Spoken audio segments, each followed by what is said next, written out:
High বন্ধুরা, welcome to my channel. তো তোমরা সবাই কেমন আছো? আশা করি ভালো আছো, আর আমিও ভালো আছি। তো তোমাদের সামনে আবারও চলে এসেছি নতুন একটি রেসিপি নিয়ে। তো আজকে আমি বানাবো খেসারির শাকের ঘন্ট। তো খেসারির শাকের ঘন্ট কী করে বানাতে হয় তো সেটাই আমি তোমাদের সাথে শেয়ার করব। তবে খেসারির শাকের ঘন্ট খেতে কিন্তু খুব ভালো লাগে। তো বন্ধুরা, ভিডিওটা স্কিপ না করে সম্পূর্ণটা দেখতে থাকো কী করে আমি খেসারির শাকের ঘন্ট বানাই। আর সত্যি এটা হচ্ছে নতুন ধরনের শাক, আর এটা খেতে এত ভালো লাগে, এত ভালো লাগে কী করে তোমাদেরকে বলবো। তো ভিডিওটা তাহলে স্কিপ না করে সম্পূর্ণটা দেখতে থাকো। তো আমি শাকগুলো খুব সুন্দর করে প্রথমে আমি কুচি করে কেটে নেবো।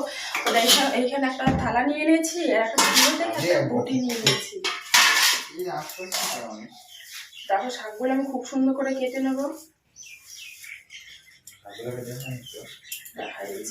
দেখো শাকগুলো কিন্তু খুব সুন্দর ঘাসের মতন, একদমই ঘাসের মতন। তো তোমরা ভেবো না যেন এটা ঘাস, এটা কিন্তু শাক। শাকগুলো এখন খুব সুন্দর করে কুচি করে কেটে নেবো। আর এই শাকটা খুবই কুচি করে কাটতে হবে, একদম ঝিরিঝিরি করে। আমি কেটে তোমাদেরকে দেখিয়ে দিচ্ছি।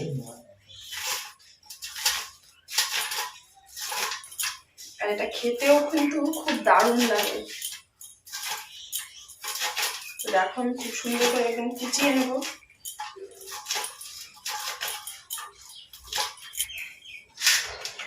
তো দেখো শাকগুলো আমি খুব সুন্দর করে কেটে নিয়েছি, আর এটা দেখো খুব সুন্দর ঝিরিঝিরি করে নিয়েছি। তো দেখো আমার সম্পূর্ণ শাকটা কাটা হয়ে গেছে। তো চলো তাহলে উনানটা ধরিয়ে আমি কড়াইটা বসিয়ে দিয়েছি। তো কড়াইটা হালকাভাবে গরম হতে থাক। তো দেখো কড়াইটা গরম হয়ে গেছে, আমি দিয়ে দেবো হালকা করে জিরা। আর জিরাটা খুব সুন্দর করে ভেজে নেব, কারণ জিরা ভাজার সেন্টটা খুব ভালো, আর সবজিতে দিলে সবজিটাও খুব টেস্ট হয়। তো দেখো জিরাটা খুব সুন্দর লাল লাল হয়ে গেছে ভাজা। তো জিরাটা আমি নামিয়ে নেব। তো জিরাটা নামিয়ে নিয়েছি, আর এখন আমি দিয়ে দেবো একটু তেল। তো দেখো তেলটা হালকা করে গরম হতে থাক। তো তেলটা খুব সুন্দর গরম হয়ে গেছে, একটু আমি নাড়াচাড়া করে নিলাম, কারণ তেলটা কড়াইয়ের গায়ের সঙ্গে মিশলে ভালো হয়। আমি দিয়ে দেবো একটু জিরে। তো দেখো জিরাটা খুব সুন্দর লাল লাল হয়ে গেছে। আর দেখো এইখানে আমি লঙ্কা একটু থেতে করে রেখে দিয়েছিলাম, এটা আমি খুব সুন্দর করে একটু ভেজে নেবো। দেখো এইখানে আছে আদা থেকে, এই লঙ্কাটা আদাটা আমি খুব সুন্দর করে একটু ভেজে নেবো। দেখো খুব সুন্দর করে ভেজে নিয়েছে। এখানে আমি মাছ ভেজে রেখে দিয়েছিলাম, মাছ ভেজেটা দিয়ে দেবো এখানে। এটা আমি ভালো করে ভেজে নেবো। তো দেখো হয়ে গেছে। তো আমি এখন দিয়ে দেবো এই শাকগুলো খুব সুন্দর করে আমি কুচিয়ে নিয়েছিলাম। তো দেখো শাকগুলো সম্পূর্ণটা দিয়ে দেবো। তো দেখো এখন এটা হালকা করে খুব সুন্দর করে নাড়াচাড়া করে নেবো। দেখতেই পাচ্ছ, আমি দিয়ে দেবো স্বাদ মতন নুন, দিয়ে দেবো হালকা পরিমাণ মতন হলুদ, দিয়ে এটা খুব সুন্দর করে নাড়াচাড়া করে নেবো।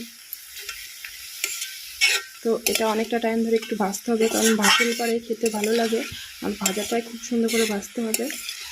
তো এটা নাড়াচাড়া করে একটু আমি ভেজে নেব। তো দেখো আমি আবার একটু খুব সুন্দর করে নাড়াচাড়া করে নেবো। দেখো মাছটা কি সুন্দর মিশে যাচ্ছে, খুব সুন্দর করে আমি নাড়াচাড়া করে নেবো। আর এটা খুব সুন্দরভাবে ভাজা ভাজা করতে হবে, অনেকটা টাইম ধরে ভাজতে হবে। তো দেখো শাকটা কিন্তু খুব সুন্দরভাবে ভাজা ভাজা হয়ে গেছে, তোমরা দেখেই বুঝতে পারছো। এটা কিন্তু একদম কড়াভাবে ভাজা যাবে না, একটু কম ভাজতে হবে, কিন্তু ভালো করে ভাজতে হবে। তো দেখতেই পাচ্ছ হয়ে গেছে ভাজার, আমি খুব সুন্দর করে নাড়াচাড়া করে নিয়েছি। দেখো তো দেখো এইখানে আমি একটু চালের গুঁড়ো জল দিয়ে গুলিয়ে নিয়েছি। তো এটা এখন আমি দিয়ে দেবো।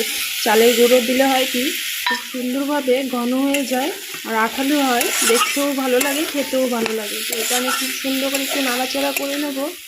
দেখো এটা খুব সুন্দর করে নাড়াচাড়া করে নেবো, কিন্তু এটা আরও অনেকটা টাইম ধরেই রান্না করতে হবে, যেহেতু চালের গুঁড়ো দিয়েছি আরও একটু সময় ধরে রাঁধতে হবে। এটা খুব সুন্দর করে আমি জ্বালিয়ে নেবো। দেখো নাড়াচাড়া করে নিয়েছি, আর একটু টাইম ধরে রান্না করতে হবে। তো দেখো শাকটা খুব সুন্দরভাবে হয়ে গেছে। তো এখন এটা আমি একটু নাড়াচাড়া করে আমি দিয়ে দেবো একটু জিরের গুঁড়ো। আর জিরেটা আমি ভেজে রেখে দিয়েছিলাম, তো দেখো খুব সুন্দর করে গুঁড়ো করে নিয়েছি। তো দিয়ে দেবো। এটা হয় কি নামানোর আগে দিলে তেলটা খুব ভালো করে, সেটা একটু নাড়াচাড়া করে নেব।